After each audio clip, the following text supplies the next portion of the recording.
Hello, good morning students. Today I welcome you all to the session of Indian economy.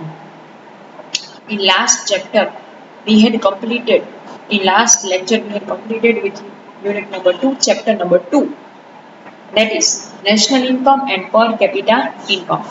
Now we have to start with the chapter number 3, savings in India. Okay, last two lectures we had completed national income and per capita income. So now we have to start with chapter number 3, saving in India.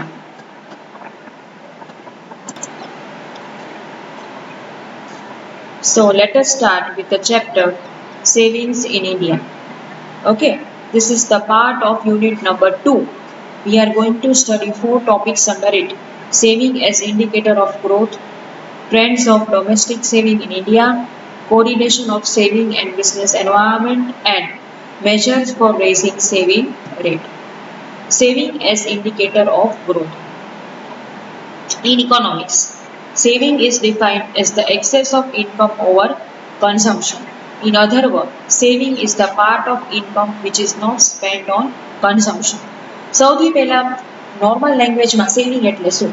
તમે લોકો બધા જેમ કહેશો કે madam જે income હોય એમાંથી આપણે હર મહિને કેટલું સેવ કરી છે, બરાબર, એને સેવિંગ કહેવામાં આવે છે. કન્ઝમ્પશનને તમે બાદ કરી દો, તમારા ખર્ચાને બાદ કરો છો, તમે તમારી લાયબિલિટીને બાદ કરો છો, પછી તમારી પાસે જે ઇન્કમ વધે છે એને સેવિંગ કહેવામાં આવે છે. હવે એ ઇન્કમને તમે અલગ અલગ જગ્યાએ ઇન્વેસ્ટ કરશો એવું બનશે, રાઈટ? તો એને ઇન્વેસ્ટમેન્ટ કહેવામાં આવે છે. પણ સૌથી પહેલા જે ઇન્કમ બચે છે આફ્ટર ડિડક્ટિંગ ઓલ ધ એક્સપેન્ડિચર, બધા જ એક્સપેન્ડિચર માઇનસ કરી અને જે ઇન્કમ વધે છે એને સેવિંગ કહેવામાં આવે છે. S is equal to Y minus C. Saving is equal to income minus consumption. Saving એટલે શું? જેટલી ટોટલ ઇન્કમ હોય એમાંથી કન્ઝમ્પશન તમારે માઇનસ કરી નાખવાનું છે. સપોઝ તમારી ઇન્કમ 10,000 છે અને તમારા ઘરનો એક્સપેન્સ હર મહિનાનો 5,000 છે, તો 5,000 તમે સ્પેન્ડ કરો છો, બીજા 5,000 જે વચ્ચે બચે છે એને સેવિંગ કહેવામાં આવે છે. It also means that income is the sum of consumption and saving. અને આનો બીજો તમે અર્થ કાઢો તો ઇન્કમ એટલે શું? Consumption plus saving. ઇન્કમને તમે વાય ના બાજુ લઈ લો ને એસ ના બાજુ શિફ્ટ કરો ઇક્વલ ટુ પછી તો એસ પ્લસ સી થઈ જાય. તો તમને બધાને ખ્યાલ જ છે. Since national income is money value of total output produced during a year, it is easy to understand that a part of national output is used for consumption and remaining part is made available as resources every year for production of capital goods like factories, plant, equipment, machinery, which increase economy's productive capacity so that greater output may be produced next year. Right? National income શું છે? Money value of total output produce during a year છે, બરાબર? તો એમાંથી national ઇન્કમમાંથી government શું કરે છે? અમુક વસ્તુ સેવ કરે છે. ગવર્મેન્ટને જે નેશનલ ઇન્કમ થાય છે એમાંથી અમુક ઇન્કમ સેવ કરે છે અને ફેક્ટરી, પ્લાન્ટ, મશીનરી બધામાં યુઝ કરે છે. This fact underlines the significance of saving as one of the determinants of economic growth. Higher the rate of saving, higher can be the rate of capital formation, resulting in higher rate of economic growth.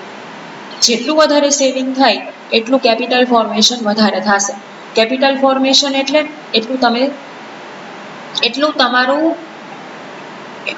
તમારા assets વધશે. જેટલું તમે saving કરશો એટલા તમે rich બનશો અને rich બનશો એટલે તમારા એસેટ્સ વધવાના છે. અકોર્ડિંગ ટુ કેન્સ, હવે અકોર્ડિંગ ટુ કેન્સ ઇકોનોમિસ્ટ છે, એ શું કહે છે? There are some psychological factors which motivate the individuals to save. These are building reserves for unforeseen contingencies.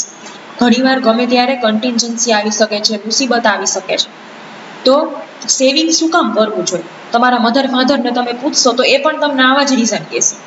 સૌથી પહેલા તો ગમે ત્યારે ઘરમાં મુસીબત આવે, બિઝનેસમાં મુસીબત આવે, એટલા માટે સેવિંગ ખૂબ જ જરૂરી છે.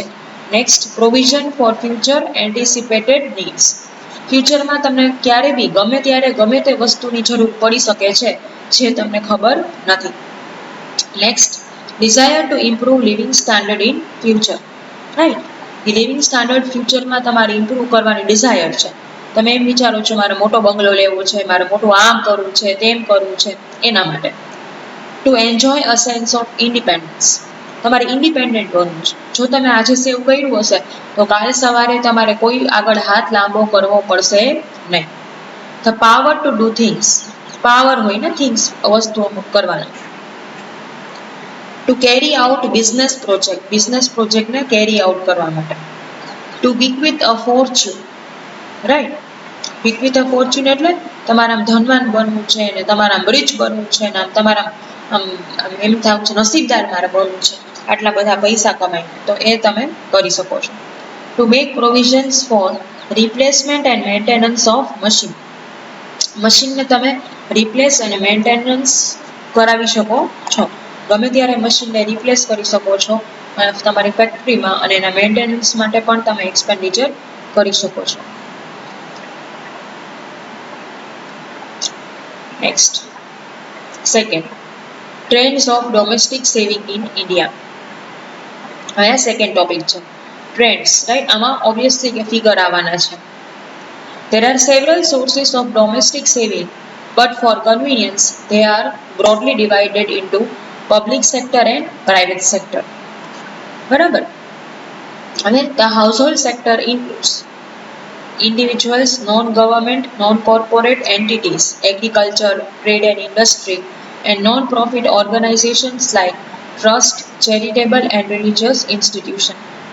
The saving of this sector comes out of the surplus income after meeting the consumption expenditure. Household સેક્ટરમાં શું આવે છે? બધું નોન ગવર્મેન્ટ હોય, નોન કોર્પોરેટ હોય, નોન પ્રોફિટ ઓર્ગેનાઇઝેશન હોય, બરાબર. તમારા ખુદના ઘર હોય, રિલિજિયસ ઇન્સ્ટિટ્યુશન હોય, એ બધું હાઉસહોલ્ડ સેક્ટરમાં આવે છે. તો એ લોકો પણ સેવિંગ કરતા હોય છે અને ઇન્વેસ્ટમેન્ટ અલગ અલગ જગ્યાએ કરતા હોય છે.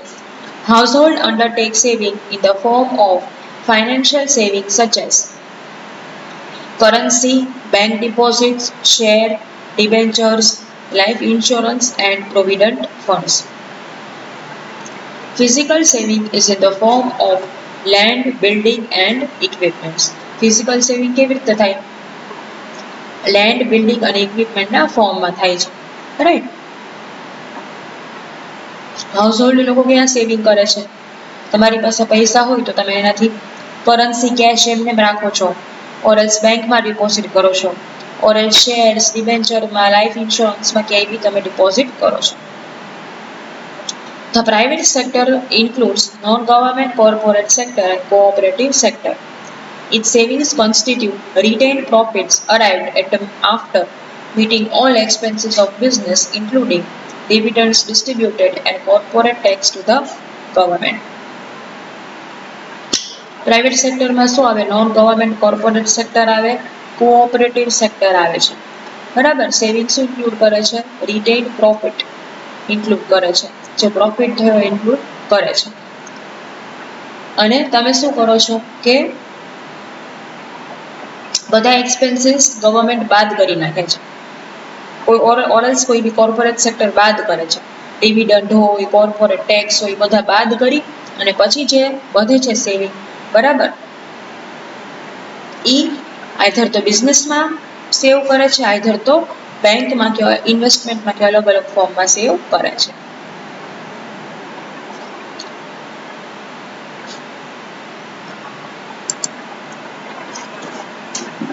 The public sector consists of government and government's departmental and non-departmental undertakings.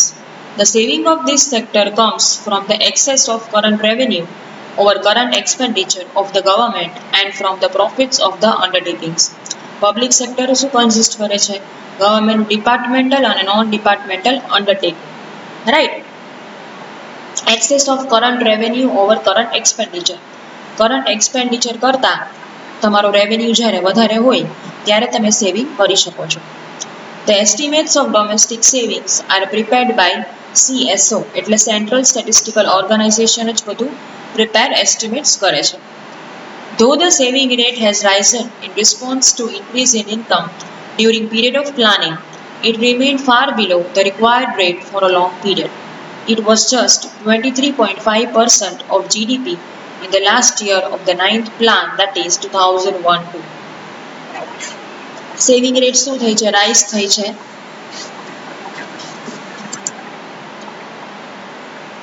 Though the saving rate has risen in response to increase in income during period of planning, it remained far below the required rate for a long period.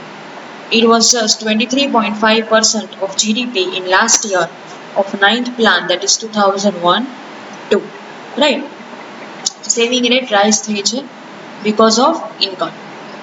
Gross, now in this table you can see the figures. Gross domestic saving as a percentage of GDP at current market prices. બરાબર, current market prices ઉપર percentage of GDP કેટલા છે? 1950-51 માં 9.5%, 60-61 માં 11.6%, 70-71 માં 14.3%, 80-81 માં 17.8%, 1991 માં 22.9%, 2000-2001 માં 23.7%, 2011-12 માં 31.3%. રાઈટ, તો આવી રીતે આ પર્સન્ટેજ છે ગ્રોસ ડોમેસ્ટિક સેવિંગના according to economic survey 15 and 16.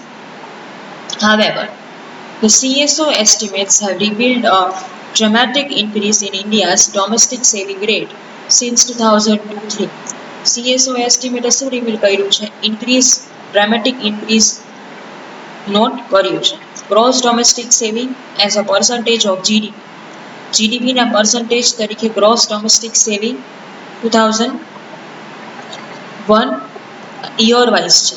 પહેલાં આપણે જોયું એ કેવી રીતે હતું, ડિકેડ વાઇઝ હતું, 10 યર્સનું હતું. હવે આપણે જોઈશું એ યર વાઇઝ જોઈશું કે યર વાઇઝ ડોમેસ્ટિક સેવિંગ કેટલું ઇન્ક્રીઝ થયું છે. રાઈટ, તો તમે જોઈ શકો છો સ્ટુડન્ટ્સ કે સેવિંગ્સ હર વર્ષે ઇન્ક્રીઝ થાય છે બીકોઝ લોકોને સેવિંગ કરવા માટે લોકો વધારે ઇન્ક્લાઇન છે. લોકોને બીક લાગે છે કે ભાઈ અમારી સાથે કંઈ પ્રોબ્લેમ થશે તો, આમ થશે તો, તેમ થશે તો, એટલા માટે 2000-2001 માં 23.7%, 2001-2 24.8%, 2-3 25.9%, 3-4 29%, 4-5 32.4%, 5-6 33.4%, 6-7 34.6%, 7-8 36.8%, 8-9 32%, 9-10 33.7%, 10-11 33.7%, and 11-12 31.7%. તો આવી રીતે અમુક યરમાં તમે જોઈ શકો છો કે સેવિંગ રેટ ડિક્રીઝ પણ થઈ છે બીકોઝ ઓફ ફ્લક્ચ્યુએશન્સ. તો બની શકે છે કે gross domestic saving because of recession or certain other factors અમુક વર્ષમાં ઓછી થઈ છે. The macroeconomic scenario has changed radically from one with low and stagnant saving rate to a high and rising one. Economic સિનારીઓ પણ change થઈ ગયો છે. પહેલા લો અને સ્ટેગ્નન્ટ સેવિંગ રેટ હતી, હવે હાઈ અને રાઇઝિંગ સેવિંગ રેટ થઈ ગઈ છે. Although the current rate of saving in India is low as compared to that in China and other Asian countries. Right, current rate of saving ઇન્ડિયામાં લો છે. ચાઇનાની comparison કરો કે બીજી કોઈ એશિયન કન્ટ્રીઝની કમ્પેરિઝન કરો એમાં. India's saving has radically strengthened the growth potential of economy. ઇન્ડિયાના saving રેટે ગ્રોથ પોટેન્શિયલ ઇકોનોમીનું સ્ટ્રેન્થન કર્યું છે. According to 11-12 series the figures are. હવે 11-12 પ્રમાણેની એસ્ટિમેટ્સ પ્રમાણે ફિગર્સ આપણે અહીંયા મૂક્યા છે. 11-12 માં સેવિંગ રેટ કેટલું હતું? 34.6%, 12-13 માં 33.8%, 13-14 માં 33%, and repeats the same for 14-15, that is 33%. However, it is widely believed that dramatic improvement in saving rate since 2002-3 may be the result of faulty system of estimation. એવું બિલીવ કરવામાં આવ્યું છે કે because of faulty system of estimation, એસ્ટિમેશનની system faulty છે. તમે ક્યારે બી ક્યાંય ફિગર્સ એસ્ટિમેટ કરો છો તો એવું બની શકે છે કે ઘણીવાર ફોલ્ટી સિસ્ટમ, ખોટી સિસ્ટમથી એસ્ટિમેટ થઈ જતું હોય છે.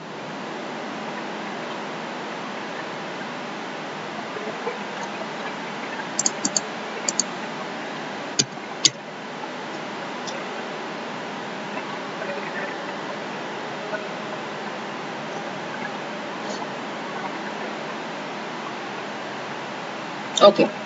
The household saving in financial assets are inflated because of the phenomenon of remittances. Also, household savings in physical assets formation have been overestimated. બરાબર.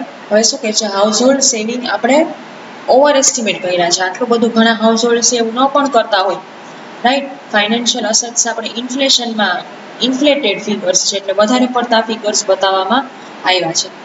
RBI's estimates of saving and investment in private corporate sector are obtained by blowing up figures using the balance sheet data of about 2000 large companies from the population of registered companies. Right?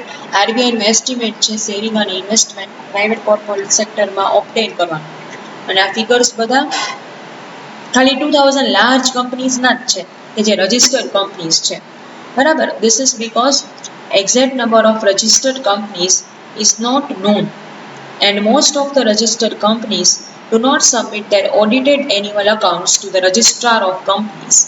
This is because exact number of registered companies is not known, and most of registered companies are even not registered. હવે શું થાય છે students, કે જે મોટી company હોય ને એ પોતાની જાતને રજિસ્ટ્રેશન કરાવે છે કંપનીઝ એક્ટમાં, અને જે રજિસ્ટ્રારને તમારે પ્રોફિટ અને અકાઉન્ટ સબમિટ કરવાના હોય એ પણ કરે છે.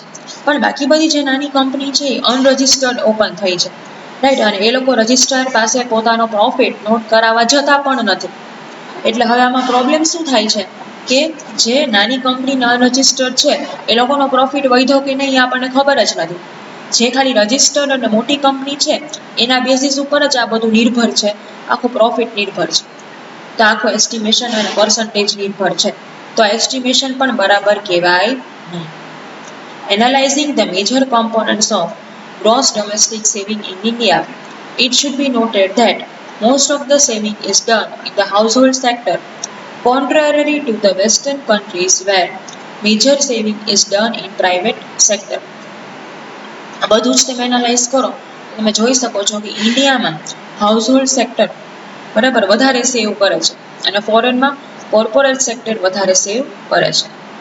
The private corporate sector has not contributed much to gross domestic saving. However, in recent years, savings in private corporate sector have increased considerably. Private corporate sector છે એનું પણ કંઈ એટલું બધું કોન્ટ્રીબ્યુશન આપણા સેવિંગ્સમાં છે નહીં. The public sector has not contributed much to gross domestic savings. Also, public sector saving are very unstable. અને પબ્લિક સેક્ટરે પણ જીડીએસમાં તો કોન્ટ્રીબ્યુટ કર્યું નથી. પબ્લિક સેક્ટરના સેવિંગ પણ શું છે, બહુ અનસ્ટેબલ છે.